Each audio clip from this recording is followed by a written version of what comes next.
So, is there a lot of brotherly love in this room today? Oh, it's a lot. All-time high. Yeah, we have a lot for you too. Did you know each other before the movie? I actually hadn't met any of I didn't them. know him at all.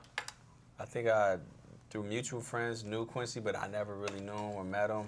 I don't believe, yeah. But when we got to set, it all made sense. You know, it's like we knew each other. Yeah. We should have been knowing each other. We all fell in right in line. Yeah. So, yeah, it happened the way it's supposed to. Do you do a little socializing together now?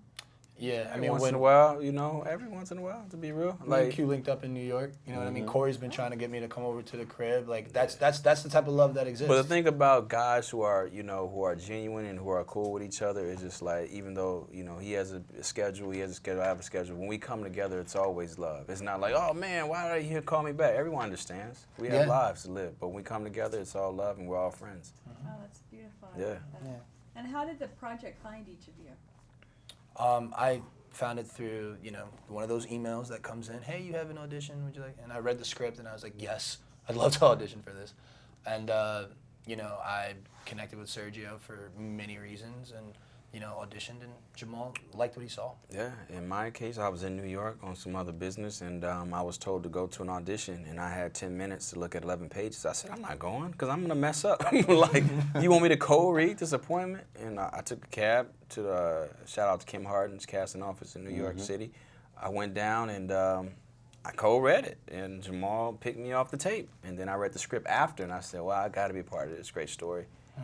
That's how I got involved. So you think in Hollywood it's still auditioning? I mean, it's not, people don't just get picked up because they're friends and stuff like that, right? You have a couple of situations where politics can be that boost, but you know, coming out to LA is it's a lot you put yourself in. You know, there's 20, 30, 40,000 people who look exactly like him, who exactly like me. You know, it's all like it's a big race. You know, so it's like you have to really, you know, you have to put the work in to earn that value before you that Denzel where they say, hey, we have a role for you, yes or no, and you know, you're able to have that power. Like, let me read this. Is this for me? Yes, no, maybe, no.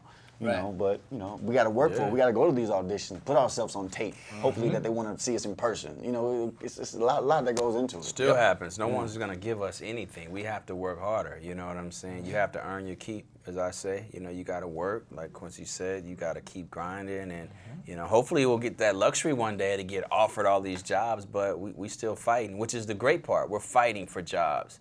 You know, which is great for the young artists. No one's giving us anything. One thing I do want to say, though, is that fortunately enough, we're at an age, technologically speaking, in which we can create the projects that we want. You know, so you can, you know, how they say, be the change you want to see. You know, you can create the movie you want to be in. You know, this was an independent film. Do you know what I'm saying? Yes, So, I see what you're saying. And do you do some filmmaking yourself? Are you doing? well, I'm in the that? process of learning how to. You know, that's definitely a dream of mine. So, you know, I'm you know, studying the literature. Believe it or not, like I'm asking to be a PA on some of my friends' stuff, you know, where their budget is like $11, but somebody just owns a camera.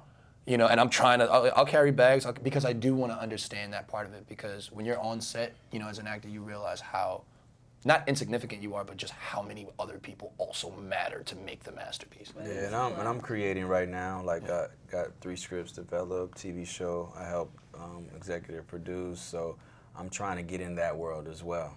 You know, to put my own career and help friends and provide opportunities for others, other great actors and talent. You know.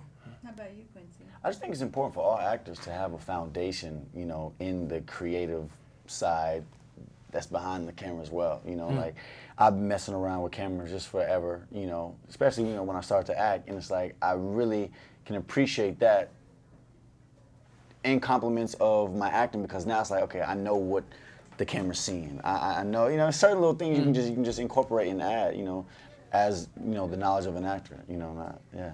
And in terms of brotherly love, then, what do you think were the difficulties in making the film? I mean, things that you may have learned because it was difficult in one way or another. Wow. Difficult.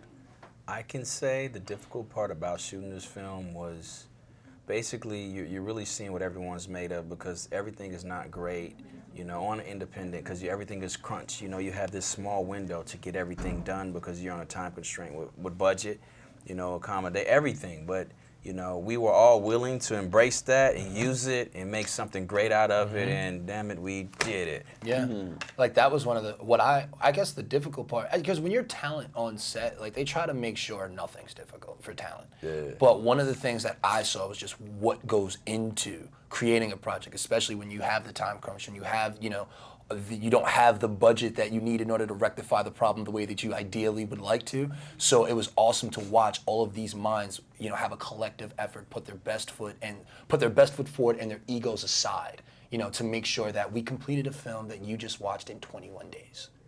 You know. Right. And we just. Oh, we. Oh, I'm sorry, Kelly. I'm a little loquacious. Can we do one more question? One more. Thank you very much. No? Thank you. What's up, Keek? Hey guys. What's up, Keek the Snake?